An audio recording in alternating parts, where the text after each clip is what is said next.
하나님, 제가 말씀을 읽게 해주셔서 감사해요. 나의 머리로 이해하는 것이 아니라 성령님께서 도와주셔서 하나님의 말씀을 정확하게 깨닫고 힘을 듬뿍 얻게 해주세요. 예수님의 이름으로 기도드립니다. 아멘. 안녕 친구들, 오늘 읽을 말씀은 사도행전 24장에서 25장이에요. 24장에서는 유대인들이 바울을 고소하는 이야기와 바울이 벨릭스와 그의 아내를 전도하는 이야기, 25장에서는 바울이 로마 황제에게 재판을 다시 해달라는 이야기와 아그리빠 왕 앞에 선 이야기예요. 오늘의 간단 설명. 이단. 이단은 끝이 다르다는 뜻을 가진 단어로 다른 교리를 주장하는 사람들, 다른 것을 선택하고 잘못된 교훈을 가르치는 사람들을 가리키는 말이에요. 성경에서 이단은 거짓 선지자, 사나운 이리, 그리스도 십자가의 원수, 적그리스도, 거짓 선생, 자칭 사도 등으로 표현되기도 해요. 오늘날에도 복음, 예수 그리스도 이외의 다른 가르침을 많은 사람들에게 심으려고 하는 이단들이 정말 많아요. 우리 친구들도 이 이단들을 반드시 조심하며 사세요. 알겠죠? 그럼 말씀 속으로 출발!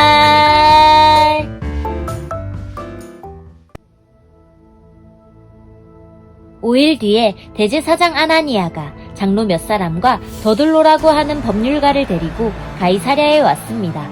그들이 온 것은 총독에게 바울을 고소하기 위해서였습니다.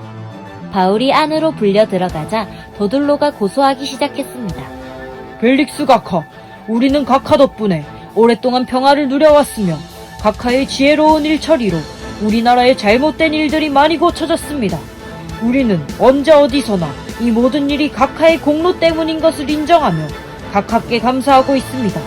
이제 더 이상 각하께 폐가 되지 않게 간단히 말씀드리겠으니 저희 말을 들어주시기 바랍니다. 우리는 이 사람이 온 세계에 있는 유대인들을 선동하고 문제를 일으키는 사람인 것을 알게 되었습니다. 이 사람은 나사렛 이단의 두목입니다. 심지어는 그가 성전까지 더럽히려고 하여 우리가 그를 붙잡았습니다. 총독 각하께서 이 사람을 직접 신문해 보시면 우리가 그를 고소하는 이유를 아실 수 있을 것입니다.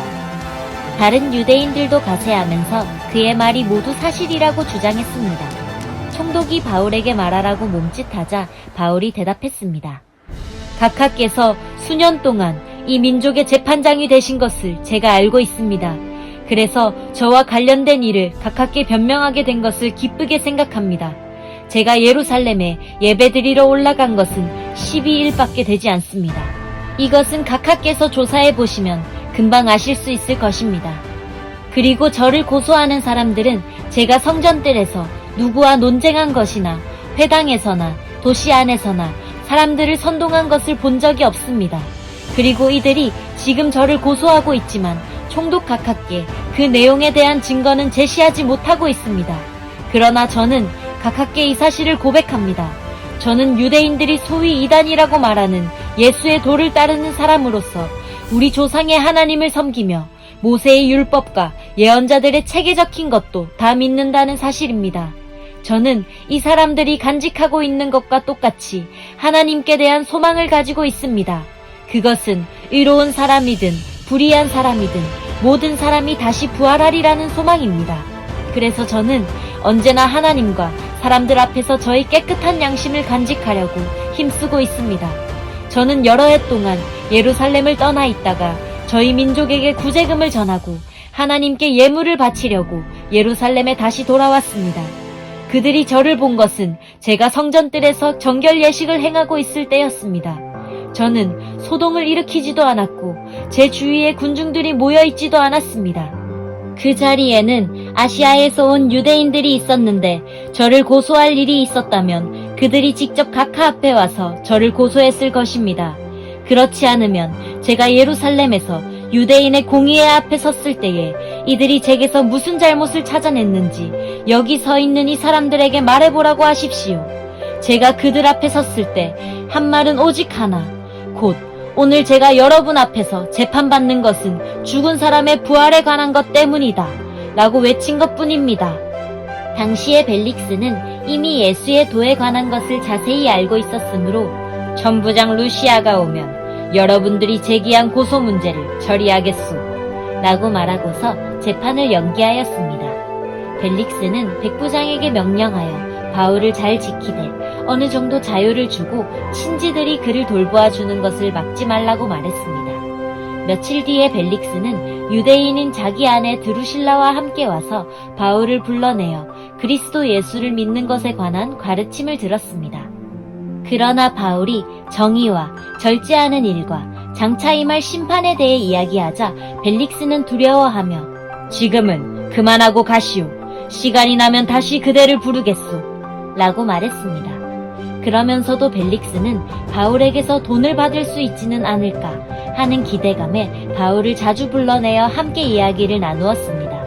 2해가 지난 후에 보르기오 베스도가 벨릭스의 후임으로 총독이 되었습니다. 그런데 벨릭스는 유대인들에게 환심을 사려고 바울을 그대로 감옥에 가두어 두었습니다. 베스도는 총독으로 부임한 지 3일 뒤에 가이사랴를 떠나 예루살렘으로 올라갔습니다. 대제사장들과 유대인 지도자들이 베스도 앞에 나타나 그에게 바울을 고소했습니다. 그들은 베스도에게 환심을 사가며 바울을 다시 예루살렘으로 보내달라고 간청했습니다. 그들은 길에 사람들을 매복시켰다가 바울을 죽일 계획이었습니다. 그러나 베스도는 바울은 가이사랴에 갇혀있고 자신도 곧 그리로 돌아갈 것이므로 그 사람이 정말로 잘못된 행동을 했다면 여러분들 중에서 몇 사람이 나와 함께 가이사랴로 가서 그곳에서 그를 고발하시오. 라고 대답했습니다. 베스도가 예루살렘에 8일인가 10일인가를 더 머물다가 가이사랴로 돌아갔습니다. 이튿날 그는 재판석에 앉아서 바울을 데려오라고 명령했습니다. 바울이 나타나자 예루살렘에서 온 유대인들이 그를 에워싸고 여러 가지 무거운 제목을 대며 바울을 고발하기 시작했습니다. 그러나 그 죄를 입증할 만한 증거는 아무도 제시하지 못했습니다. 바울은 이렇게 자신을 변명했습니다. 나는 유대인의 율법이나 성전이나 로마 황제를 거스르는 죄를 지은 적이 없었습니다. 그러나 베스도가 유대인의 환심을 사려고 바울에게 물었습니다. 그대는 예루살렘으로 올라가서 이 여러 가지 고소 문제에 대해 내 앞에서 재판받기를 원하는가? 바울이 말했습니다. 나는 지금 황제의 법정에 서 있습니다. 나는 이곳에서 재판을 받아야 합니다. 각하께서도 잘 아시듯 나는 유대인들에게 어떤 죄도 짓지 않았습니다. 혹 내게 잘못한 일이 있어 법에 따라 사형을 당해야 한다면 죽음을 피할 생각은 없습니다. 그러나 이들이 고발한 내용이 사실이 아니라면 어느 누구도 나를 이들에게 넘겨줄 수 없습니다. 나는 로마 황제에게 상소하겠습니다. 베스도는 이 문제를 두고 배심원들과 상의한 뒤에 그대가 황제에게 상소했으니 황제에게 가게 될 것이오. 라고 선포했습니다. 며칠이 지난 뒤 유대의 아그리빠 왕과 버니게가 베스도에서 환영 인사를 하기 위해 가이사랴로 왔습니다. 그들이 가이사랴에서 여러 날을 머물게 되어 베스도는 아그리빠 왕과 바울 사건을 논의하였습니다. 베스도가 말했습니다. 이곳에 벨릭스가 옥에 가두어둔 사람이 한 사람 있습니다. 내가 예루살렘에 갔더니 대제사장들과 장로들이 그 사람을 고소하면서 그에게 유죄 판결을 내려달라고 요구했습니다. 그러나 나는 어떤 사람이 고소를 당했을 때 그 사람을 고소한 사람과 마주하게 해서 고소한 것에 대해 변명할 기회를 주지 않고 그들에게 넘겨주는 것은 로마의 관습에 어긋난다고 말해주었습니다. 그래서 유대인들이 나를 따라 이곳 가이사랴로 왔습니다. 나는 시간을 끌지 않고 그 이튿날 재판을 소집하고 재판석에 앉아서 그 사람을 불러오게 했습니다. 유대인들이 일어나 그를 고발하며 죄목을 늘어놓았지만 내가 예상했던 것만큼 악한 죄는 없었습니다. 그들이 바울과 논쟁을 한 것은 간단히 말해서 그들의 종교에 관한 것과 예수라는 어떤 죽은 자에 관한 것이었습니다. 바울은 그 자가 살아있다고 주장합니다. 나는 이와 같은 문제를 어떻게 조사해야 할지 몰라 망설이다가 바울에게 예루살렘으로 가서 이 문제에 대해 재판받기를 원하느냐고 물어보았습니다. 그러나 바울이 황제에게 판결을 받을 때까지 그대로 갇혀 있겠다고 해서 나는 바울을 로마에 계신 황제에게 보낼 때까지 그를 가두어두라고 명령했습니다. 그러자 아그리빠가 베스도에게 나도 그 사람의 말을 듣고 싶소 라고 말했습니다. 베스도는 내일 그의 말을 들을 수 있게 하겠습니다. 라고 대답했습니다. 이튿날 아그리빠와 버니게는 화려한 행렬을 갖추고 군대 지휘관들과 그 도시의 유지들과 함께 재판정에 나타났습니다. 베스도가 명령하자 바울이 끌려 나왔습니다. 그때 베스도가 말했습니다. 아그리빠 왕 전하, 그리고 이 자리에 함께 하신 여러분, 이 사람을 보십시오. 이 사람은 이곳과 예루살렘에 있는 모든 유대인들이 살려두어서는 안 된다고 소리치면서 나에게 고소한 사람입니다. 그러나 내가 판단하기에 그는 죽임을 당할 만한 죄를 범하지 않았습니다. 그런데 그가 황제에게 상소하였으므로 그를 로마로 보내기로 결정했습니다. 하지만 이 사람에 관해서 황제께 써보낼 만한 자료가 내게는 없습니다. 그래서 이 사람을 여러분 앞에, 특별히 아그리빠 왕 앞에 불러낸 것입니다. 나는 여러분이 이 사람을 신문하면 황제께 보고할 자료가 생기지 않을까 기대하고 있습니다. 황제께 죄수를 보내면서 그 죄목이 무엇인지 알리지 않는 것은 사리에 맞지 않는 일이라고 생각합니다. 짜잔! 여기까지가 사도행전 24장에서 25장이에요. 말씀 꿀단지 맛있게 먹었나요? 오늘도 잘 들어줘서 고마워요. 새로운 한 주도 하나님의 말씀을 듬뿍 먹고 힘내길 바래요. 그럼 안녕!